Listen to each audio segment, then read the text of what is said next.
and they heard the crash against the door across the hall. It was deafening. It struck against the door next to them.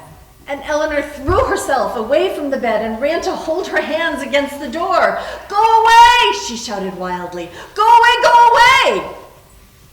There was complete silence.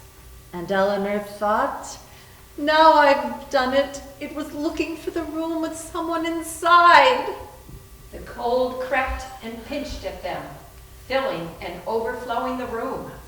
"I'm cold," Theodora said. "Deadly cold." "So am I." "Where's Luke? Where's the doctor?" "I don't know. In a minute I'll go out in the hall and call them. Are you..." It started again, as though it had been listening, waiting to hear their voices and what they said. To identify them. To know how well prepared they were against it. Waiting to hear if they were afraid. Suddenly, the iron crash came against their door, and both of them lifted their eyes in horror, because the hammering was against the upper edge of the door, higher than either of them could reach, and the sickening, degrading cold came in waves. From whatever was outside the door. Eleanor stood perfectly still and looked at the door. She did not know what to do. The intelligent thing was to walk over and open the door, but Eleanor knew that even if her feet would take her as far as the door, her hand would not lift to that doorknob. Now she was still because the noise was fading. "Is it stopping?" "No," Eleanor said sick. "No." It had found them. Since Eleanor would not open the door, it was going to make its own way in. Eleanor said aloud, "Now I know why people scream, because I think I'm going to." Little pattings came from around the door frame. Small seeking sounds, feeling the edges of the door, trying to sneak a way in. The doorknob was fondled. Eleanor, whispering, asked, "Is it locked?" Theodora nodded, and then, wide-eyed, turned to stare at the connecting bathroom door. "Mine's locked too." And Theodora closed her eyes in relief. The little sticky sounds moved on around the door frame, and then, as though a fury caught whatever was outside, The crashing came again, and Eleanor and Theodora saw the wood of the door tremble and shake. and the door move against its hinges. "You can't get in," Eleanor said wildly.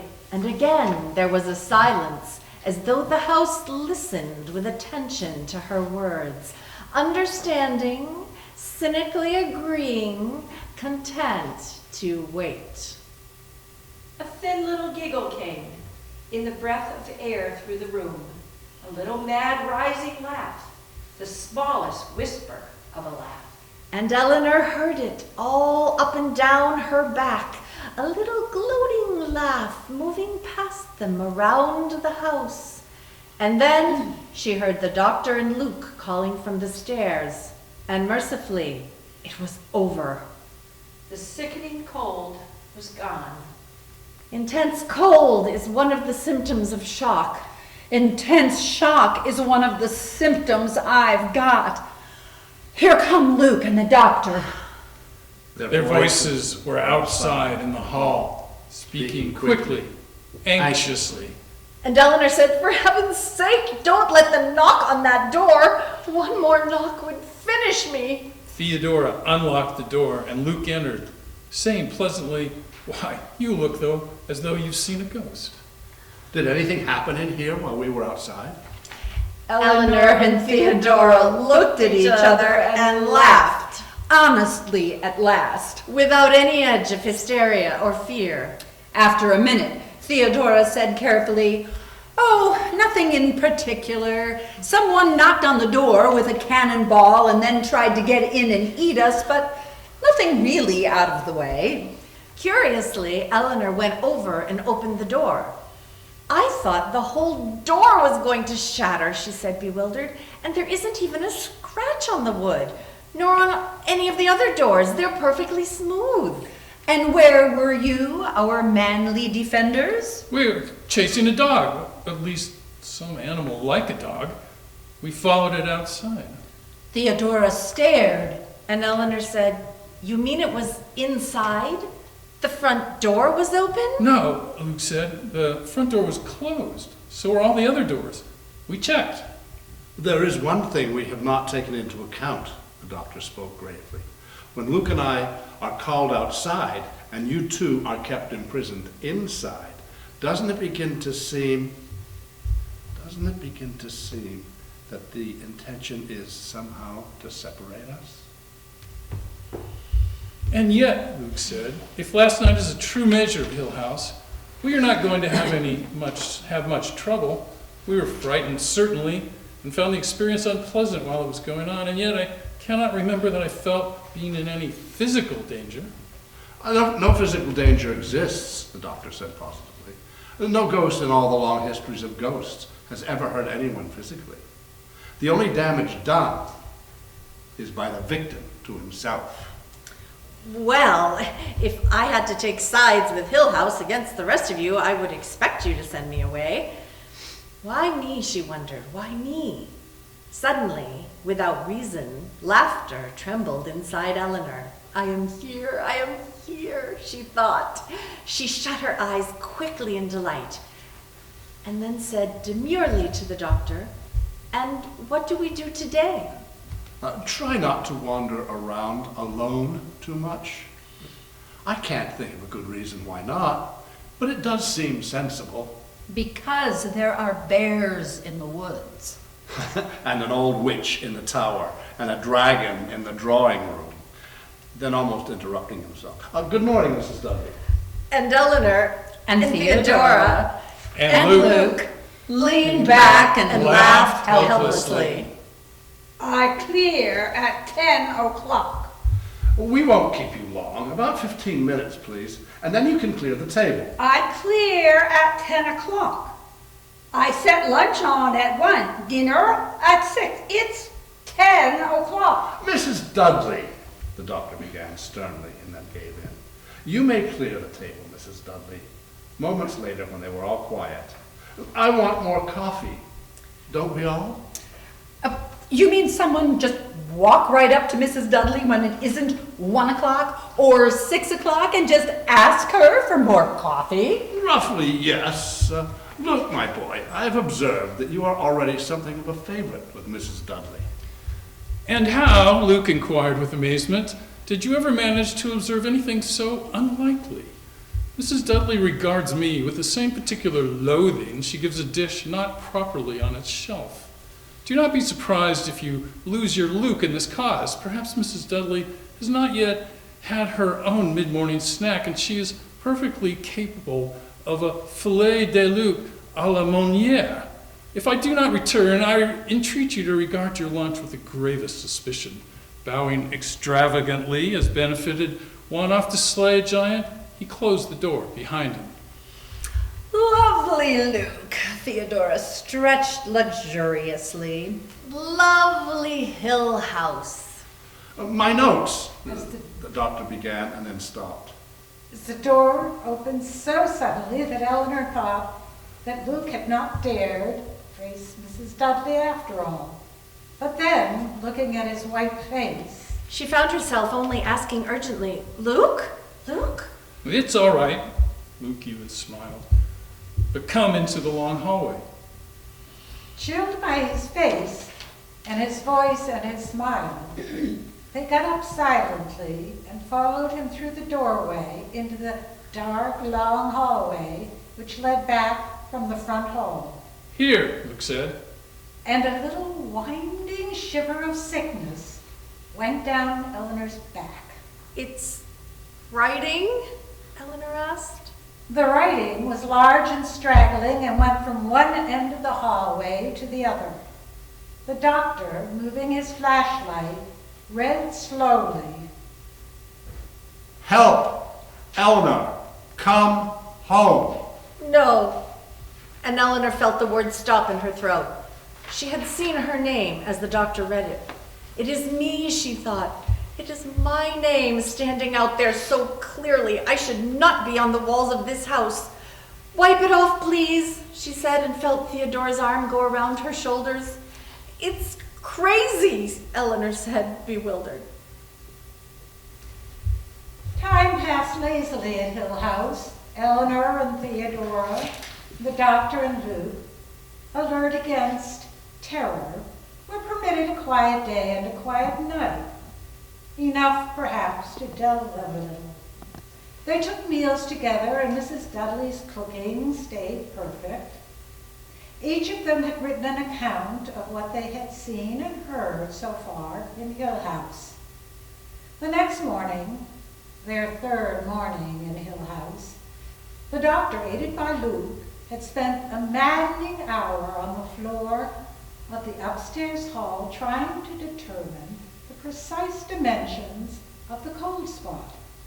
The doctor was considerably hampered in his work by the fact that a thermometer dropped into the center of the cold spot refused to register any change at all. It seems foolish, he explained, to spend a morning as glorious as this has been looking for a frigid place on the floor. We must plan to spend more time outside. Is there still a world somewhere? Eleanor asked wonderingly. Mrs. Dudley had made them a peach shortcake. How pleasant not to have any word from outside. Luke helped himself to an enormous heap of whipped cream. No letters, no newspapers. Anything might be happening.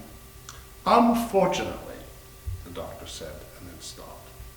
I meant only to say that word will be reaching us from outside. And of course, it is not unfortunate at all. Mrs. Montague, my wife, will be here on Saturday.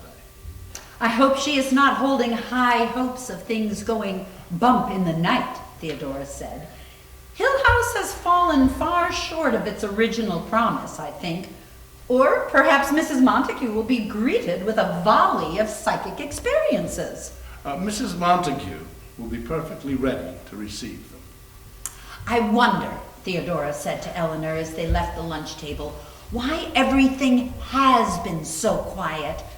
I think this waiting is nerve-wracking, almost worse than having something happen. It's not us doing the waiting. I think it's the house. I think it's biding its time. Waiting until we feel secure, maybe, and then it will pounce. I wonder how long it can wait. Eleanor shivered and started up the great staircase. I'm almost tempted to write a letter to my sister. You know, having a perfectly splendid time here in jolly old Hill House. Oh, you really must plan to bring the whole family next summer. The air is so bracing, particularly in the upstairs hall. You go around all the time just glad to be alive. Eleanor laughed. She was ahead of Theodora at the top of the stairs. It had become Eleanor's habit to hesitate in the doorway of her room, glancing around quickly before she went inside. Today, she was halfway across the room before she heard Theodora's door slam back. And Theodora's smothered Eleanor. Eleanor ran into the hall to Theodora's doorway to stop, aghast, looking over Theodora's shoulder. What is it? What does it look like? Theodora's voice rose crazily. What does it look like, you fool? It looks like paint, Eleanor said hesitantly, except the smell is awful. It's blood, Theodora said with finality. Blood all over. Do you see it? Of course I see it, and it's not all over. And then cold, she asked, is that more writing on the wall? Oh, yes, indeed, dear. I don't know how you managed it. Be sensible. Call Luke and the doctor. Why? Wasn't it to be just a little private surprise for me? A secret just for the two of us? Then, pulling away from Eleanor, began to cry. My clothes! My clothes! Unsteadily, Eleanor turned and went to the top of the stairs. "Luke," she called, leaning over the banisters. "Doctor." Her voice was not loud and she had tried to keep it level, but she heard the doctor's book drop to the floor. And then the pounding of feet as he and Luke ran for the stairs. "It's Theo," she said as they came to the top of the stairs. "She's hysterical. Something has gotten red paint in her room and she's crying over her clothes." Theodora was still sobbing wildly in her room and kicking at the wardrobe door in a tantrum that might have been laughable if she had not been holding her yellow shirt matted and stained. Her other clothes had been torn from the hangers and lay trampled and disordered on the wardrobe floor, all of them smeared and reddened. What is it?" Luke asked the doctor. And the doctor, shaking his head, said, "I would swear that it was blood. And yet to get so much blood, one would almost have to..." And then was abruptly quiet. All of them stood in silence for a moment and looked at... "Help! Eleanor! Come home! Eleanor!" written in shaky red letters on the wallpaper over Theodora's bed. "My clothes are ruined," Theodora said to the doctor. "Do you see my clothes?" The smell was atrocious, and the writing on the wall had dripped and splattered.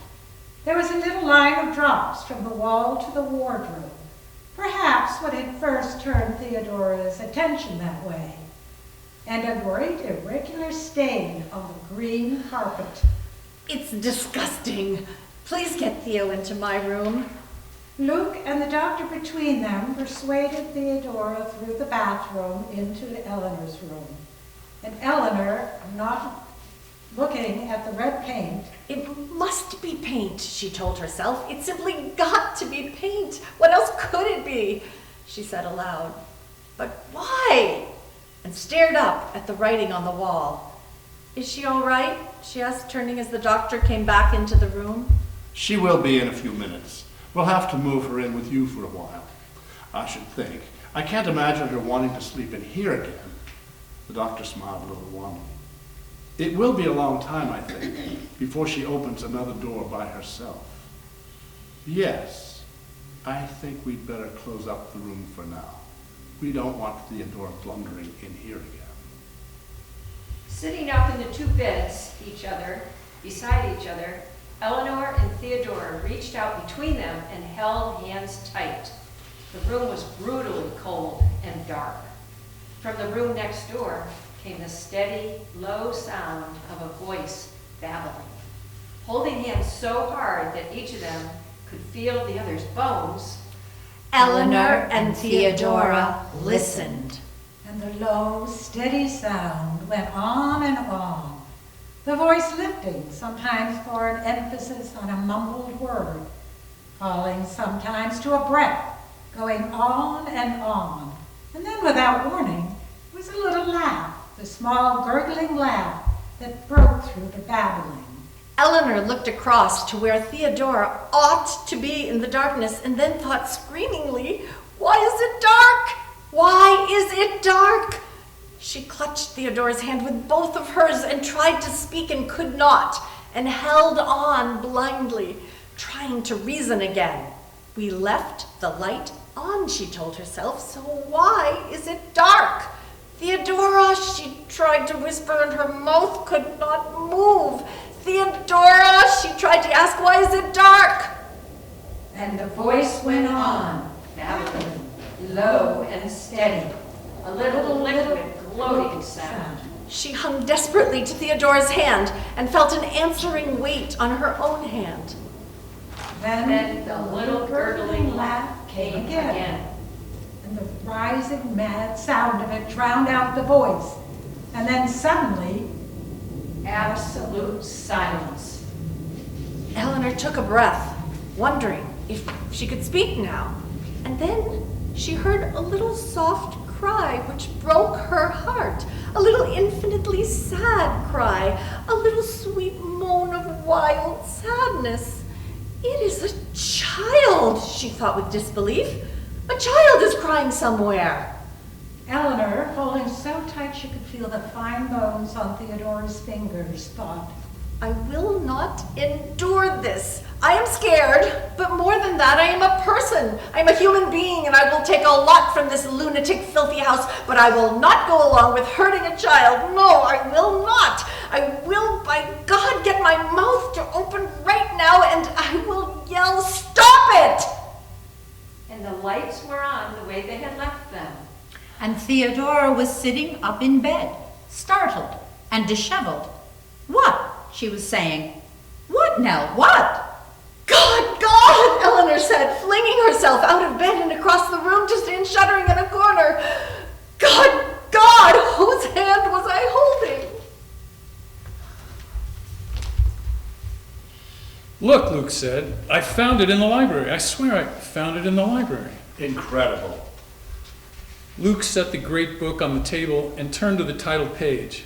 He made it himself. Look, the title's been lettered in ink. Memories for Sophia Ann Lester Crane. A legacy for her education and enlightenment during her lifetime from her affectionate and devoted father, Hugh Desmond Lester Crane. 21st June, 1881. They pressed around the table, Theodora and Eleanor and the doctor, while Luke lifted and turned the first great page of the book.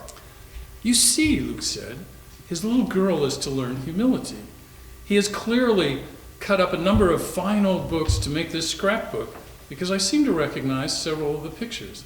Now, here is a Goya etching, a horrible thing for a little girl to meditate upon.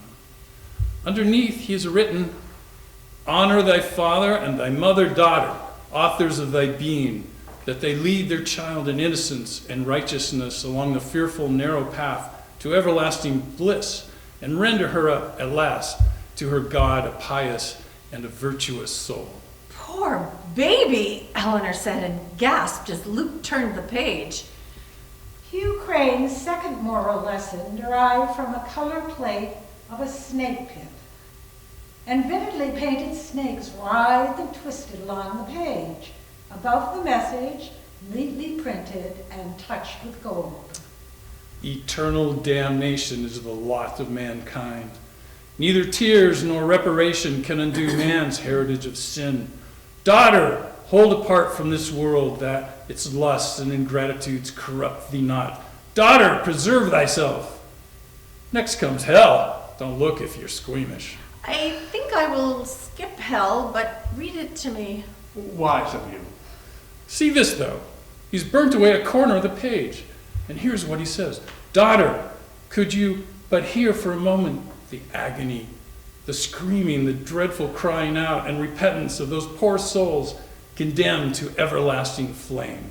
Daughter, your father has this minute touched the corner of his page to his candle. Consider, daughter, as this paper burns in its slight flame, so shall your soul burn forever in a fire 1,000-fold more keen. I'll bet he read it to her every night before she went to sleep. Now the seven deadly sins. And I think the old boy drew them himself. Wait till lust, the old fellow outdid himself. I don't really want to look at any more of it, I think. Here's lust. Was ever woman in this humor wooed? Good heavens, said the doctor. For a child? The last page is the very nicest, I think. This, ladies, is Hugh Crane's blood.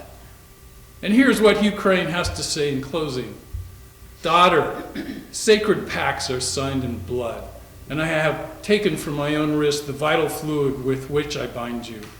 Live virtuously, be meek, have faith in thy Redeemer and in me, thy Father, and I swear to thee that we will be joined together hereafter in unending bliss.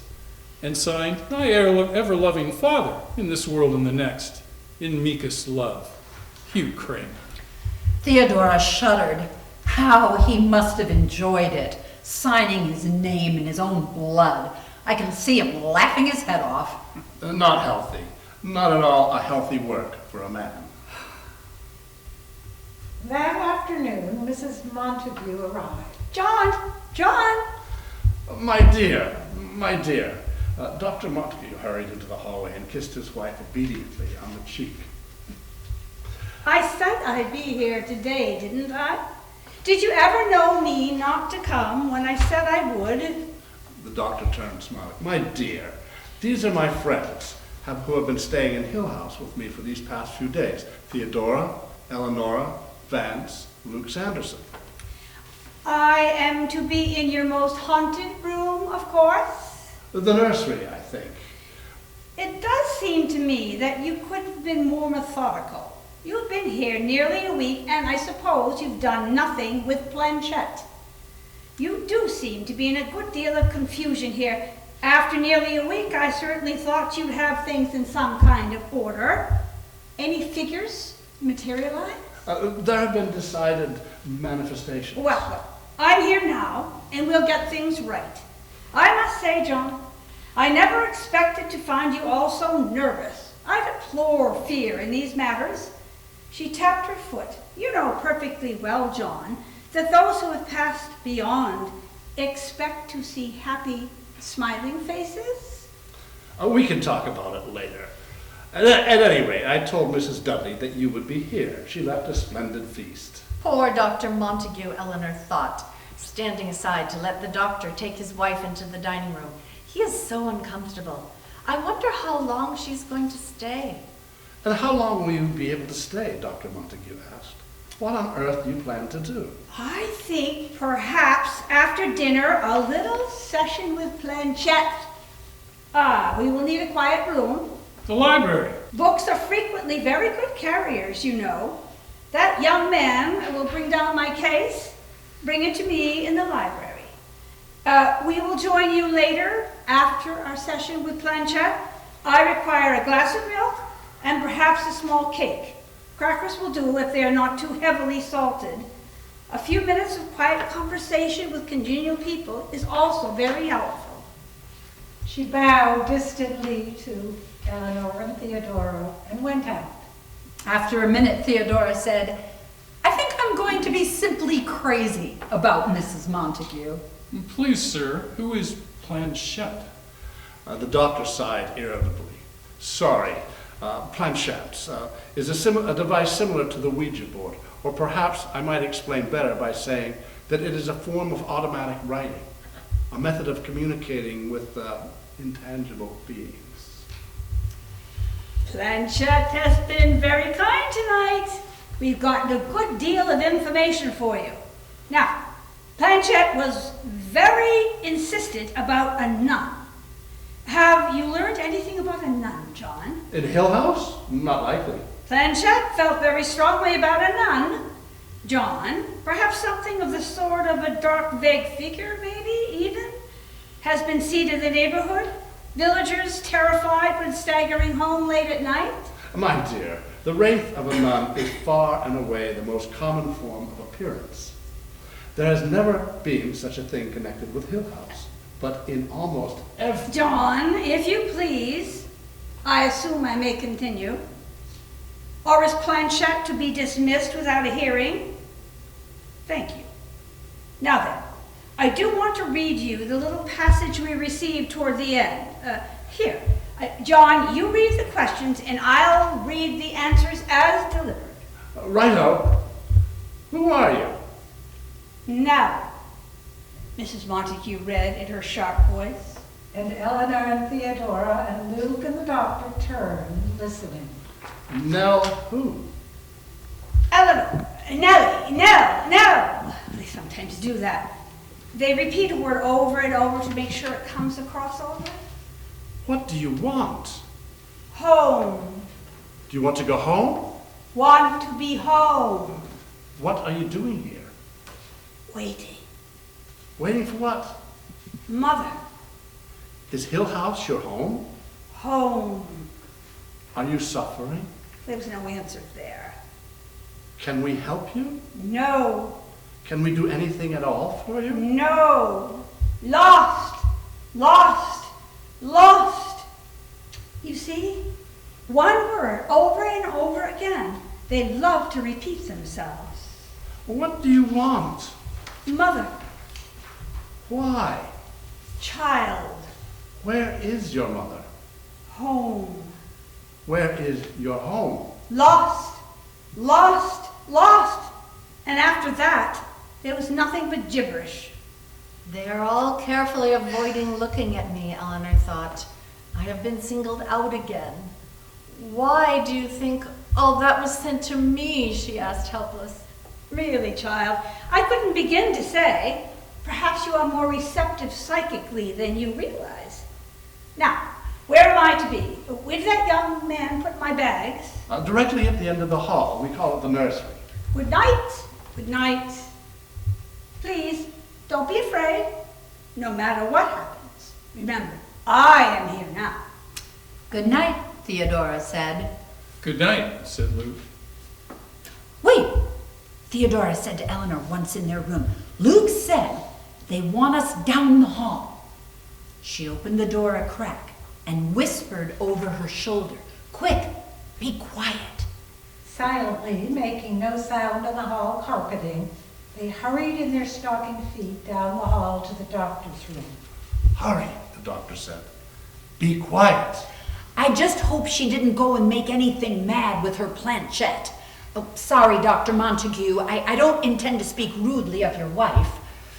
She's an excellent woman in most respects. This is practically her only vice. Perhaps she feels she is helping you with your work. In that moment, the door swung wide and Crash shut.